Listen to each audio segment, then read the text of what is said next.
Que o Brasil é um dos países mais ricos do mundo, disso ninguém duvida.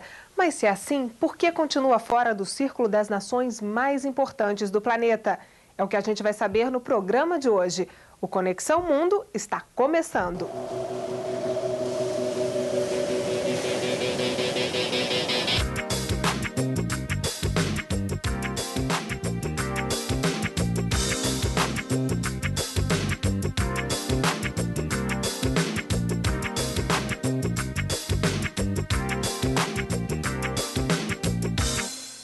Olá, esta semana vamos falar sobre o Brasil e as relações internacionais.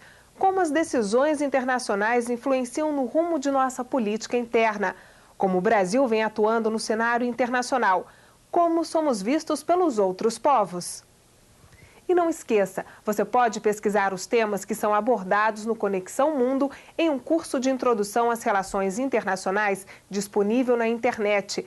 Basta acessar o endereço www.senado.gov.br/ILB.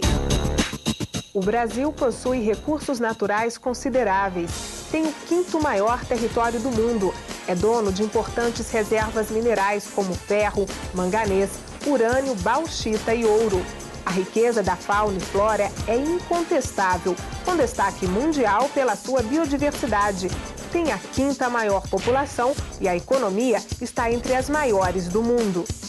Mas os problemas que o Brasil também acumulou ao longo das últimas décadas são consideráveis. Não é isso, Joanisval? Inegavelmente, o Brasil é rico em potencialidades. O desafio, ao longo de toda a sua história, tem sido transformar essas potencialidades em desenvolvimento. Historicamente, problemas econômicos têm atrapalhado o nosso desenvolvimento. O Brasil iniciou o século XXI perdendo espaço relativo na economia mundial. Nas últimas 3 décadas, caímos da 8ª para a 15ª economia mundial. Apesar do crescimento interno, o desenvolvimento do país nos últimos 25 anos foi irrisório. Outro motivo da estagnação da economia brasileira se deve à frágil relação de dependência do capital externo. Essa dependência cresceu cada vez mais a partir da segunda metade do século XX. Contraímos muitos empréstimos internacionais, alguns desperdiçados em obras faraônicas ou projetos que acabavam não concluídos. A fragilidade do país também pode ser percebida pela participação brasileira no comércio exterior. A participação do Brasil no comércio internacional não chega a 1%. Nossas exportações se concentram em produtos agropecuários, como soja, suco de laranja, açúcar, café, fumo e frango. Minérios, como ferro e manganês, e produtos industriais com processos produtivos simples, como alumínio, calçados e têxteis. Na verdade, o Brasil carece de uma base tecnológica mais consistente e exporta muito pouco em áreas em que alta tecnologia esteja envolvida. Além disso, continuamos importando produtos tecnológicos de ponta. Um exemplo é o caso da Embraer. Produtora de aviões e empresa que atua em um setor de alta tecnologia, a Embraer importa boa parte do material necessário para as suas manufaturas e é hoje a maior empresa importadora brasileira. As partes mais sensíveis e mais delicadas, como os motores ou computadores de bordo, não são produzidos aqui. Também somos percebidos pelo mundo como um país com problemas internos estruturais, como saúde, educação, segurança e infraestrutura.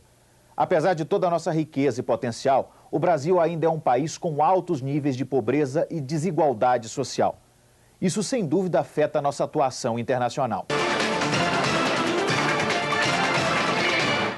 Como tem sido conduzida a política externa brasileira? Como atuamos em relação a nossos vizinhos da América do Sul?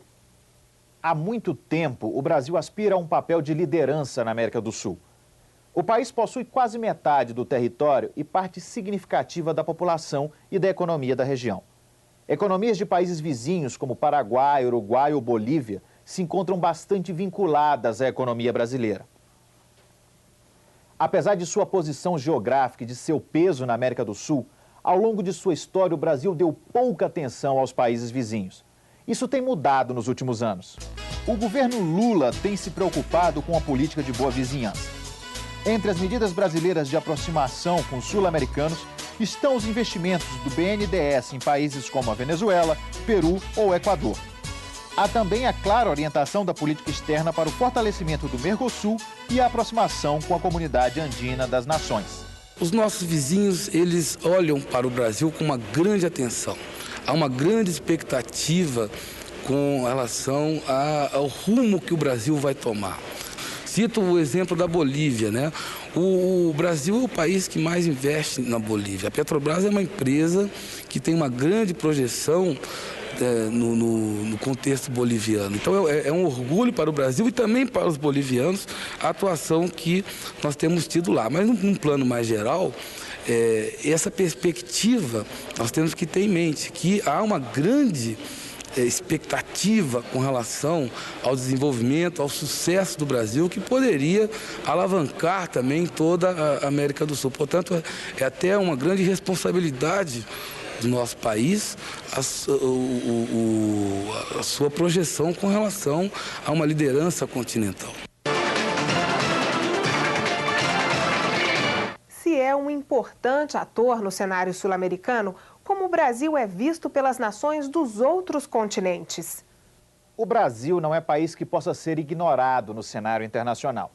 Afinal, pertencemos à categoria dos países baleia.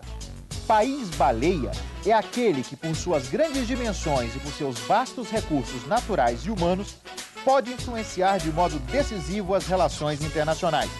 Nesse grupo, junto com o Brasil, se encontram Estados Unidos, Rússia, China e Índia. A vantagem que o Brasil tem em relação aos outros países baleia está relacionada à segurança. Por exemplo, há muito já resolvemos nossos conflitos de fronteira. Além disso, a América Latina é hoje região em que não existe proliferação de armas nucleares. Também não temos nenhum vizinho que se constitua ameaça à nossa segurança. Pelo contrário, a cooperação com todos esses países tem crescido. É verdade, porém, que a fronteira amazônica tem se tornado, ao longo dos últimos anos, uma preocupação crescente, sobretudo em virtude dos problemas relacionados à guerra civil na Colômbia e ao narcotráfico. Também é importante lembrar que o Brasil tem sido um país conhecido por respeitar o direito internacional e buscar a paz entre as nações. Não é isso, Joanisval? Pois é. Tradicionalmente, o Brasil tem conseguido manter boas relações diplomáticas com a comunidade internacional. Conseguimos garantir boas relações, inclusive com países que são rivais. Nesse sentido, o Brasil é percebido como um defensor de princípios fundamentais do direito internacional, como o da não intervenção, o da independência nacional e o da solução pacífica dos conflitos. O ditador mexicano Porfirio Díaz disse que o problema do México era estar muito longe de Deus e muito próximo dos Estados Unidos. Esse sentimento, pode-se dizer, existe de forma generalizada entre os países latino-americanos em relação à grande potência do continente. Em toda a América Latina, os Estados Unidos da América são vistos com admiração por uns e desprezo por outros. No Brasil não é diferente. Apesar desses sentimentos em relação aos Estados Unidos, aquele país é o principal parceiro comercial do Brasil desde o início do século XX. A importância dos Estados Unidos para o Brasil é considerável. Os Estados Unidos são os maiores compradores de produtos brasileiros, a maior fonte de investimentos, única superpotência militar do mundo, país hegemônico em cultura, tecnologia e finanças. Daí que quaisquer discursos anti-americanistas acabam sendo muito prejudiciais ao Brasil. Temos que buscar condutas mais conciliatórias. A realidade é que o Brasil precisa muito mais dos Estados Unidos do que os Estados Unidos do Brasil. Claro que, do mesmo modo que o discurso anti-americanista não pode prevalecer, o Brasil não deve ter uma conduta de alinhamento automático com os Estados Unidos.